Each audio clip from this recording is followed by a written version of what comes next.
अस्सलाम वालेकुम। Generally test series का टेस्ट नंबर 3 है। अगर इस टेस्ट को आप अटैम्प्ट करना चाहते हैं तो उसका लिंक डिस्क्रिप्शन में गिवन है।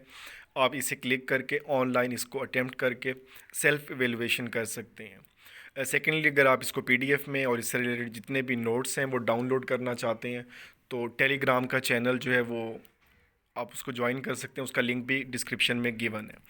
तो इसको स्टार्ट करते हैं।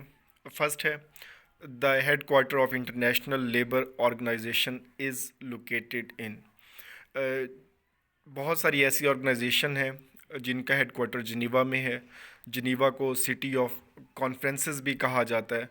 तो इससे रिलेटेड जो है मैं एक सेपरेट वीडियो बना के वो अपलोड कर दूंगा कि जो 10 से 15 इम्पॉर्टेंट इंटरनेशनल ऑर्गेनाइजेशन है जिनीवा बेस्ड, तो वो आपको मेमोराइज़ करने में बहुत आसानी रहेगी, एक स्टोरी की फॉर्म में है। और इंटरनेशनल लेबर ऑर्गेनाइजेशन की बात करें तो इसको ओल्डेस्ट भी माना जाता है।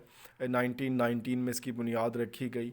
तो इस हवाले से काफ़ी जो है वो इसके क्वेश्चंस आते हैं। नेक्स्ट क्वेश्चन है, who is the father of computer. ये बहुत इंटरेस्टिंग और कंफ्यूजिंग कर देता है। एक सिंपल सा अगर आप याद करना चाहते हैं तो father of computer is Charles Babbage. लेकिन इससे हट के अगर आप देखें एक और वर्ड जो है वो यूज़ होता है, फादर ऑफ मॉडर्न कंप्यूटर। ये भी आम तौर पे जो है जब एमसीक्यूज़ में आता है तो ऑप्शन इसी तरह से होते हैं। तो अगर आप मॉडर्न की बात कर रहे हैं कि जो मॉडर्न कंप्यूटर का फादर कौन है, तो वो एलन ट्यूरिंग। और इनके हवाले से इसके अलावा जो डॉक्टर ली हैं, इन्होंने वेब ब्राउज़र 1993 में बनाया था। और जॉन साल्क जो हैं, इन्होंने फर्स्ट पोलियो की वैक्सीन बनाई थी। सक्सेसफुल एक्सपेरिमेंट हुआ था पोलियो प्रिवेंशन के हवाले से, वैक्सीनेशन का। तो एक एमसीक्यूज़ को आप डिफरेंट एंगल से तैयार कर सकते हैं। तो अगर आप यहाँ पे देखें तो सिंपल जो सवाल पूछा गया है, father of computer Charles Babbage, father of modern computer की अगर आप बात करें तो उसमें ऑप्शन ए है। डॉक्टर ली जो हैं ये ब्राउज़र, वेब ब्राउज़र के नाम से जाने जाते हैं। और जॉन साल्क पोलियो वैक्सीनेशन के हवाले से इनका नाम है। नेक्स्ट क्वेश्चन है, इंटरनेशनल एटॉमिक एनर्जी एजेंसी। तो फर्स्ट ऑफ ऑल तो आपको इसका एब्रीवेशन याद रखना है। बाज़ औक़ात इसका जो है एब्रीवेशन IAEA कंप्लीट फॉर्म पूछ ली जाती है। तो इंटरनेशनल एटॉमिक एनर्जी एजेंसी 1957 जनवरी 1957 में इसको इस्टेब्लिश किया गया। और इसका हेड क्वार्टर भी है वो अमूमी तौर पे पूछा जाता है ऑस्ट्रिया वियना में। नेक्स्ट क्वेश्चन है, the second last month of Islamic calendar. इस्लामी महीनों के कंप्लीट नाम आपको याद होने चाहिए। तो सेकंड लास्ट पूछा गया है तो 11वां महीना आपने बताना है। तो सिंपल है, ये अमूमी तौर पे हम सबको एज ए मुस्लिम याद होते हैं। तो ज़ी कादा का जो महीना है वो 11 मंथ है या सेकंड लास्ट मंथ है। बाज़ औक़ात वो डायरेक्टली नंबर दे देता है कि इस नंबर का मुझे मंथ बता दें, या वो बाज़ औक़ात मंथ का नाम दे देता है और उसका नंबर पूछ लेता है। तो ये डिफरेंट तरीक़ों से सवाल आ सकता है। क्वेश्चन नंबर 5 है, इससे रिलेटेड लास्ट टेस्ट में भी था। इसमें मैंने आपको बताया था कि अगर आपको डायरेक्ट और इन्वर्स प्रोपोर्शन से आप कर सकते हैं तो वेल एंड गुड। अगर आपको उस तरह से नहीं आता तो इस सवाल में सिर्फ एक चीज़ नोट करनी है, जहाँ पे कोई वर्क के हवाले से आया हुआ है कि इसमें कितनी रकमें दी गई हैं। 10 आदमी एक काम को 20 दिन में करते हैं, 8 आदमी कितने दिन में करेंगे। अगर सवाल में 3 रकमें दी गई हैं, वर्क के हवाले से बात हो रही है कि इतने आदमी एक काम को इतने दिन में करते हैं, इतने डेज़ रिक्वायर्ड हैं या मैन रिक्वायर्ड हैं, तो सिंपली आपने जो पहले दो हैं 10 मल्टीप्लाइड बाय 20 और जो नेक्स्ट एक दिया हुआ है उससे आपने डिवाइड कर देना है। सिंपल अगर आप इसको 4 से डिवाइड करें तो 5, 2 और ये 5 और सिंपल आपका आंसर आ जाएगा 25। तो यहाँ पे आपका जो करेक्ट आंसर है वो 25 है। और इसको वेरीफाई करने का एक और तरीका भी होता है कि आप इन दोनों को ज़रब दे दें, 10 ज़रब 20 इक्वल टू 200, और जो भी इसके साथ आंसर होगा उसका जवाब भी सेम वही आएगा। आप जो बाकी गिवन है आप इनको चेक कर सकते हैं, इसमें से किसी का भी आंसर 200 नहीं आएगा। नेक्स्ट है फिक्स प्रपोजिशन है, he accuse the man of stealing. ये जुडिशरी से रिलेटेड है कि ही चार्ज्ड विद मर्डर, और एक्यूज़ ऑफ होता है। ये बहुत कॉमन है एग्ज़ाम के हवाले से और बहुत बार ये आ चुके हैं, चार्ज विद और एक्यूज्ड ऑफ। नेक्स्ट क्वेश्चन है, शालीमार बाग वाज कंस्ट्रक्टेड बाय शाहजहां इन 1642। इसमें कन्फ्यूजन हो जाती है कि इसमें 1641 या 1642, तो इसमें 1642 में ये कंप्लीट हो गया था। अगर आप इस क्वेश्चन की डिटेल की बात करें तो सिंपल जो लाहौर में है वो तीन मोनूमेंट्स हैं। एक लाहौर फोर्ट है जो मोहम्मद अकबर ने बिल्ड किया था, जो अकबर किंग थे वो उनसे रिलेटेड है। सेकंड वन जो है वो शालीमार बाग जिसका क्वेश्चन आया हुआ है, और थर्ड वन जो है वो बादशाही मस्जिद, वो औरंगज़ेब आलमगीर। मतलब जो लाहौर की तीन एक ही जगह पे तीन हिस्टोरिकल मोनूमेंट्स हैं, तो उसके डिफरेंट फाउंडर हैं। लाहौर फोर्ट मोहम्मद अकबर से रिलेटेड है, शालीमार गार्डन शाहजहां से, जबकि औरंगज़ेब आलमगीर ने बादशाही मस्जिद को तामीर किया था। 8 क्वेश्चन है, the short period between two sajdas is called. जब हम नमाज अदा करते हैं तो उसमें डिफरेंट जो उसके हैं वाजबात व फ़राइज़, उनके डिफरेंट नाम होते हैं। तो यहाँ पे इनको अगर वन बाय वन आप देखें तो कौमा का मतलब होता है कि जब आप रुकू के बाद खड़े होते हैं और सजदे में जाने के लिए उससे पहले जो एक हम खड़े होते हैं उसको कौमा कहते हैं। जलसा दो सजदों के दरमियान, क़याम जब हम नमाज के लिए सीधे खड़े होते हैं, और कादा जब हम अत्तहियात की सूरत में बैठते हैं, तो उससे रिलेटेड है। नेक्स्ट क्वेश्चन है, IBM एब्रीवेशन है इंटरनेशनल बिजनेस मशीन, और ये कंप्यूटर इंडस्ट्री से रिलेटेड है। IBM के हवाले से अमूमी तौर पे इसका एब्रीवेशन ही बार बार रिपीट हुआ है, इससे ज़्यादा रिलेटेड वो क्वेश्चन इससे नहीं पूछ रहा। क्वेश्चन नंबर 10 है, the planet with the shortest rotation time around its axis. कि मतलब जो अपनी एक्सिस के दौरान जो है वो बहुत ज़्यादा जो है वो स्पीड से है, और उसका जो टाइम पीरियड है वो बहुत शॉर्ट है। अगर हम ज़मीन की बात करें तो हम जनरली जो है वो 24 आवर्स की बात करें, और इसको प्रिसाइज करें 23 आवर्स 56 मिनट्स और 4.09 सेकंड, इसको हम करते हैं। लेकिन यहाँ पे पूछा हुआ है कि ऐसा प्लैनेट कौन सा है, तो इसमें जो हमारे पास प्लैनेट है वो है जुपिटर, जिसका रोटेशन पीरियड जो है around its axis is equal to about 10 hours. 10 जो ज़मीन के 10 घंटे हैं उसके बराबर है। अगर इसी सवाल को आप रिवर्स करें, the planet with the longest rotation time around its axis is that is Venus, और वो आलमोस्ट जो है वो 210 दिन, ज़मीन के 210 दिन के बराबर वीनस का एक दिन है। प्लैनेट्स में वीनस सबसे इम्पॉर्टेंट है क्योंकि मोस्टली क्वेश्चन जो है वो वीनस से ही लिए जाते हैं, मॉर्निंग स्टार, इवनिंग स्टार, इस तरह से। नेक्स्ट मैथ का क्वेश्चन है, जब हम मल्टीप्लाई करते हैं, अगर आप इसको मैथ के रूल्स जानते हैं तो फिर वेल एंड गुड, अगर आप नहीं जानते तो सिंपल जो है आप जो है इशारिया को ख़त्म करके इसको मल्टीप्लाई कर दें, जवाब आएगा आपका 30।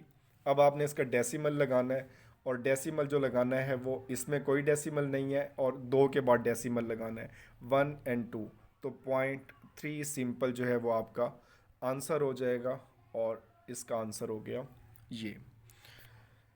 क्वेश्चन नंबर 12 जो है ये PMS के पेपर में आया था कि सन क्या है, the sun is a dash, तो इसमें प्लैनेट है, एस्ट्रॉइड है, मेट्रॉइड है, या नन ऑफ दीज। तो इसमें हम बहुत सारे इसमें कन्फ्यूजन थी और बहुत से स्टूडेंट्स को गलत कर जाते हैं, और नन ऑफ दीज की तरफ उसको वो जाते ही नहीं है। Basically the sun is a star, इसमें से कोई भी नहीं है, हर किसी की अपनी क्वालिटीज़ और उसकी जो है हैं उन जिन प्रॉपर्टीज़ की बात करते हैं, तो सन बेसिकली स्टार है, और यहाँ पर स्टार का ऑप्शन नहीं है, तो ये none of these. Question number 13 है, यूनिट के हवाले से 1 metre is equal to yards. 1 metre कितने गज़ के बराबर होता है। अगर आप इसको सिंपल डिफ्रेंशिएशन देखें तो गज़ की जो पैमाइश है यार्ड की वो हमेशा मीटर से कम होती है, तो अगर 1 मीटर में गज़ पूछे गए हैं तो फर्स्ट ऑफ ऑल तो वो 1 से ज़्यादा ही होगा, और 1.094 यार्ड्स इसमें होते हैं। इन कंट्रास्ट टू दिस, अगर ये सवाल रिवर्स में आ जाता है कि एक यार्ड में जो है वो कितने मीटर होते हैं, ये भी एग्ज़ाम में आ चुका है। इसको आपने अगेन देख लेना कि 9.14 मीटर एक यार्ड में जो है वो 0.914, मतलब 1 मीटर से कम ही आएगा, यार्ड पहले ख़त्म हो जाएगा। लेकिन यहाँ पे जो सवाल है कि 1 मीटर में गज़ कितने होते हैं, तो वो 1 से ज़्यादा होगा और 1.094 यार्ड्स इसमें आएंगे। क्वेश्चन नंबर 14 है फेयर ऑफ क्लोज्ड प्लेसेस। तो इसमें तो यहाँ पे तो एक क्लियर कट है कि जो फेयर होता है वो हमेशा फोबिया इरेशनल फेयर को हम कहते हैं। तो सिर्फ इसमें एक ही वर्ड है जिसमें फोबिया यूज़ हो रहा है, तो claustrophobia, fair of close spaces. तो ये वन वर्ड सब्सटीट्यूशन है, ये जो है वो मोस्ट इम्पॉर्टेंट है एग्ज़ाम के हवाले से। नेक्स्ट देखें, मिसोजिनिस्ट, ऐसा शख्स जो औरतों से नफ़रत करता हो। और उसके बाद जो है एम्बीडेक्स्ट्रियस, जो एक ही टाइम में जो है वो दोनों हाथों से लिखता हो, जैसे मूवीज़ में दिखाते हैं कि एट ए टाइम वो दोनों हाथों से वर्क कर रहे होते हैं या लिख रहे होते हैं। और फिर एंथ्रोफी, इंसान दोस्त, इंसान की खिदमत करने वाला, इंसान दोस्ती, इस तरह से हम कहते हैं फिलोन्थ्रोपिक पर्सन जो है वो इंसानों के लिए जो वर्क करता है। क्वेश्चन नंबर 15 है who was the first commander in chief of army after independence. तो जब पाकिस्तान की क्रिएशन हुई तो उस वक्त जो ओहदा था वो कमांडर इन चीफ का था, CNC। तो जो सबसे पहले थे जनरल फ्रैंक मैसर्वी, ये सबसे पहले थे। और इनके बाद जो दूसरे नंबर पे बने वो थे जनरल इसमें ग्रेसी, और थर्ड वन जो थे वो अयूब खान, पहले मुस्लिम कमांडर इन चीफ भी कहा जाता है इनको। तो 1972 में ये जो ओहदा था CNC का, इसको ख़त्म करके चीफ ऑफ आर्मी स्टाफ का ओहदा जो है वो क्रिएट कर दिया गया, और उसमें जो पहले थे वो जनरल टीका खान थे, और जो करंट हैं वो कमर हयात बाजवा साहब हैं। क्वेश्चन नंबर 16 है Pakistan tested it's nuclear device on. तो यौम तकबीर हम सेलिब्रेट करते हैं 28 मई 1998। नवाज शरीफ के दौर में ये हुआ, इसको हम यौम तकबीर अमूमी तौर पर, जब तक 28 मई को क्या कहा जाता है तो इसे हम यौम तकबीर कहा जाता है, या यौम तकबीर किस दिन मनाया जाता है। और इससे पहले जो है वो इंडिया ने भी 11 मई को जो है वो धमाके किए थे। और इसी पाकिस्तान से रिलेटेड जो है कि पाकिस्तान ने 5 धमाके जो है 28 मई को किए, और जो 6-1 था वो हमने 30 मई को किया। और इससे पहले एटॉमिक हिस्ट्री में जो है डेटरेंस की पॉलिसी में देखें तो 1974 जो इंडिया का सबसे पहला जो उसमें उन्होंने एक्सपेरिमेंट किया, उसका ऑपरेशन का नाम स्माइलिंग बुद्धा, उससे पूछा जाता है, जो उन्होंने राजस्थान में किया था।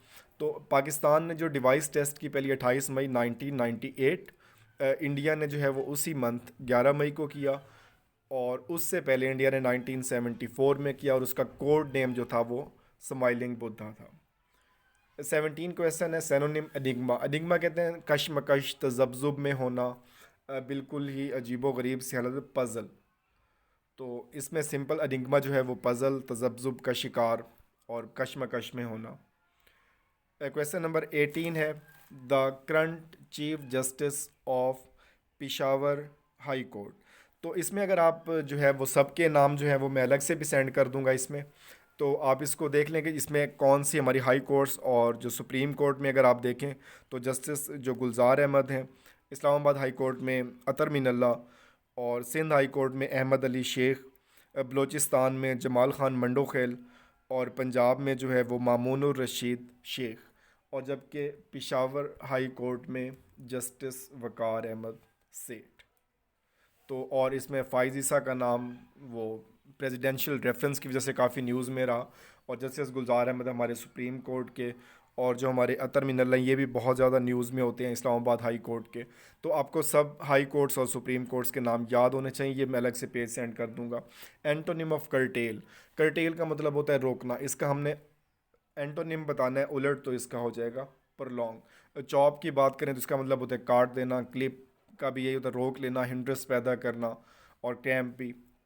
और फाइनली क्वेश्चन नंबर 20 है, ये कंफ्यूज कर देता है कि अली इज़ पॉपुलर विद और अमंग, इन दो में जो है वो मेनली जो है वो कन्फ्यूजन क्रिएट हो जाती है।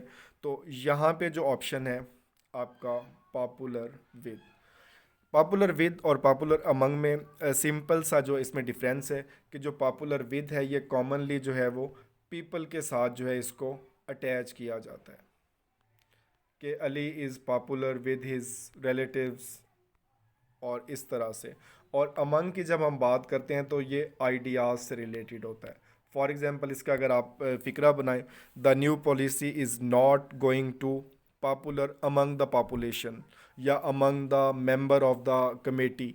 तो डिफरेंट, अगर हम आइडिया की बात कर रहे हैं तो पॉपुलर अमंग हो जाएगा, और अगर हम सिंपल पीपल की बात कर रहे हैं तो Ali is popular with his relatives, with his friends and so on.